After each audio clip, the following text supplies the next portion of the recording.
Ethics reform in Utah. You didn't tell me how long it was. Is it 5 to 7? 5 to 7. 5 to 7 minutes. Adam,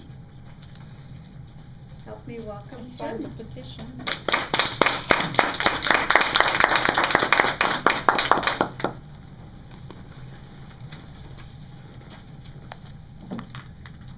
Utah needs ethics reform. Why? Do we have a huge problem with unethical legislators? In my mind, no. What we have, unfortunately, is a huge lack of trust in our elected officials. 2 incidents shook, well, my confidence, I think a lot of people's confidence even more. We had the majority leader of the Senate who was convicted of a DUI and was forced to resign, or decided to resign, and then the House Majority Leader came forward with revelation that he hot-tubbed, I will constrain my words here for necessary reasons, hot-tubbed with a younger woman, and then was also forced to resign. Now, from my experience, these are 2 gross aberrations. I think as many of you know, I've worked on a bill for the last 2 years and interacted with a number of legislators, both Republicans and Democrats, and have the highest regard for all of them. In particular, I worked with the Republican chair of the Government Operations Committee, who made a whole hour of his time available to me. And while he disagreed with my position, we had a very good, frank discussion, no pun intended, and we really talked about how we could get more people to vote. So I really had a lot of respect for him. Now, in addition, my district's representative is one I respect very much. Her name's Marie Polson. She's a retired school teacher who taught government, has a real passion to help elderly people vote.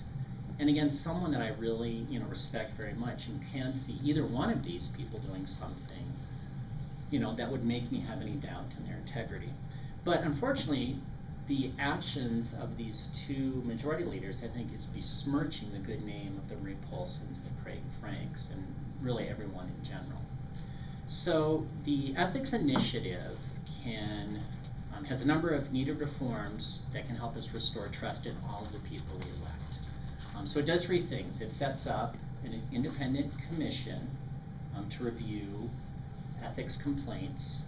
It enumerates a list of what those complaints would compose, a very well-defined list, and finally has a formal procedure set up for the complaints to come in front of this commission. So let me first talk about the independence of this commission. I think that's key. Over the number of years, the legislature has proposed a number of reforms, but they've always been done internally. And I think what you see in just about any organization, there's a tendency to protect your own, to circle the wagons. And again, I would have to say the best way to do it is to let this be done by people who have no vested interest. So second, the list of violations, again, is very well defined. And the first is to limit the sway of lobbyists. I think we can all recognize that they have a lot of power in the legislature. In fact, the school district that we're part of, the Canyon School District, spent $175,000 last year for lobbyists. Isn't that, I know, it kind of, I think it amazed a lot of people that a school district would spend that much money. So one of the things that this bill does is it prevents lobbyists from getting any gifts at all. And what that can mean is they can no longer give a ticket to a jazz game, which might seem like a small gift, but that gives them access. I think that's the biggest thing. You're sitting right next to someone, you have access to them. Someone, something I can't give, I don't have the money to give to buy a ticket. So the next thing it does is excuse me. The thing I wanted to say, on the positive side of this, it does something that I really like a lot. So it wants to bring up the fact that really our legislators are paid, in my mind, a pittance. They're paid $13,000 for 10 weeks of their work, where most of them cannot do work. They also are expected to work at special sessions and interim sessions. And I called up a member on the committee that I worked with, and he's an orthodontist. I called his office and they said, well, he's going to be gone for 2.5 months. And I thought to myself, wow, you know, he's really not getting paid very much to give up that much of his income. So I really like the idea that while we're limiting the gifts, there's going to be you know, real recommendations. I think what we have to do, which is increase salary.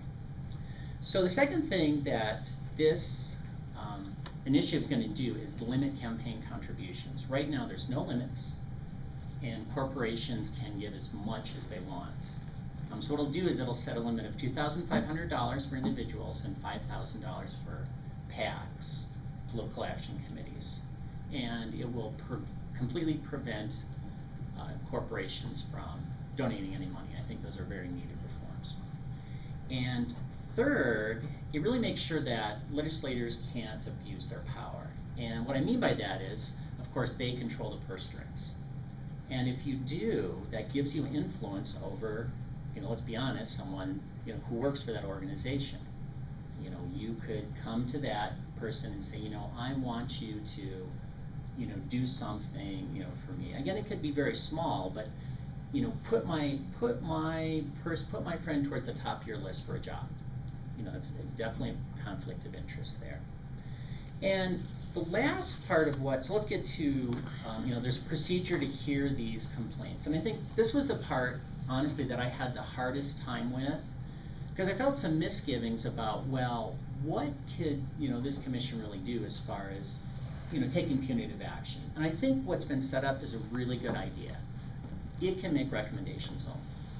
It'll take these complaints and say, you know, we find merit or don't find merit, and then send it to the legislatures, you know, and then they have to vote to say, yes, this person, for instance, should be removed or not.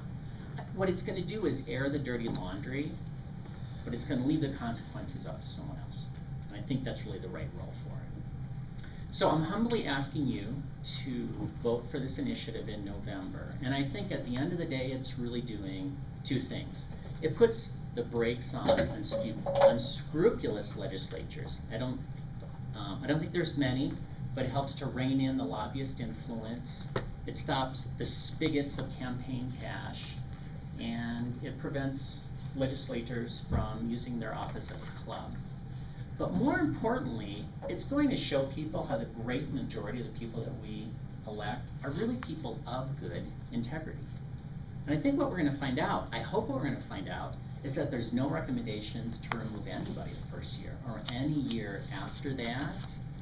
And that's going to restore people's trust. And, you know, I think that's the right thing, because we need to trust the Marie Polsons and the Craig Franks and everyone who represents us. So, Madam Toastmaster. Thank you.